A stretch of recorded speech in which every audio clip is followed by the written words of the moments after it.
সব স্ট্রাইকার একরকম নন। কেউ বক্সের ভেতরে দাঁড়িয়ে সুযোগের অপেক্ষা করেন, আবার কেউ নিজের শক্তি, আগ্রাসন আর অদম্য লড়াই দিয়ে প্রতিপক্ষের রক্ষণভাগ ভেঙে নিজের সুযোগ তৈরি করেন।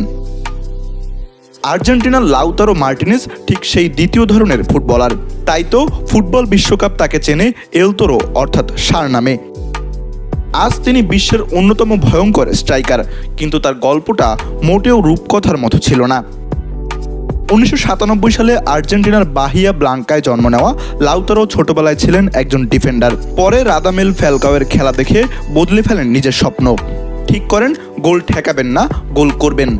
2014 সালে রেসিং ক্লাবের একাডেমিতে যোগ দেওয়ার পর পরিবার থেকে দূরে থাকার কষ্টে একসময় ফুটবলই ছেড়ে দিতে চেয়েছিলেন। সেই কঠিন সময় পাশে দাঁড়ান সতীর্থ ব্রায়ান মানসিলা। তার উৎসাহই লাউতারোকে নতুন করে লড়াইয়ের সাহস দেয়। এরপর আর থামতে হয়নি।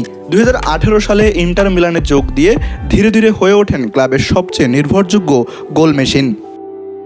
2023-24 মৌসুমে 24 গোল করে জেতেন সিরিয়ার সর্বোচ্চ গোলদাতার পুরস্কার। একই সঙ্গে হন লিগের সবচেয়ে মূল্যবান খেলোয়াড়।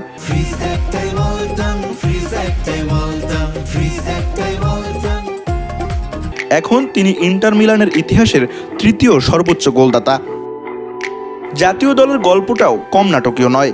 2022 কাতার বিশ্বকাপের আগে গোড়ালির চোট তাকে ছিটকে দেয় মূল একাদশ থেকে। ওপেন প্লে থেকে গোল না করায় সমালোচনার ঝড় বইতে থাকে, কিন্তু বড় খেলোয়াড়রা সমালোচনার জবাব দেন মাঠে।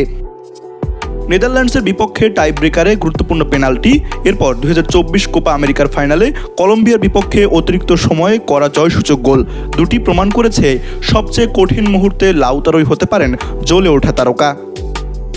লাউতারোর সবচেয়ে বড় শক্তি শুধু গোল করা নয়, দলের জন্য নিরলস পরিশ্রম, প্রতিপক্ষকে চাপে রাখা, সতীর্থদের জন্য জায়গা তৈরি করা এবং শেষ মুহূর্ত পর্যন্ত হাল না ছাড়ার মানসিকতাই তাকে আলাদা করে। ব্যক্তিগত অর্জনের চেয়ে দলের জয়ই তার কাছে সবচেয়ে গুরুত্বপূর্ণ। আর এই কারণেই লাউতারো মার্টিনেজ আর শুধু একজন গোলদাতা নন, তিনি আর্জেন্টিনার আক্রমণ ভাগের সবচেয়ে নির্ভরযোগ্য যোদ্ধাদের একজন।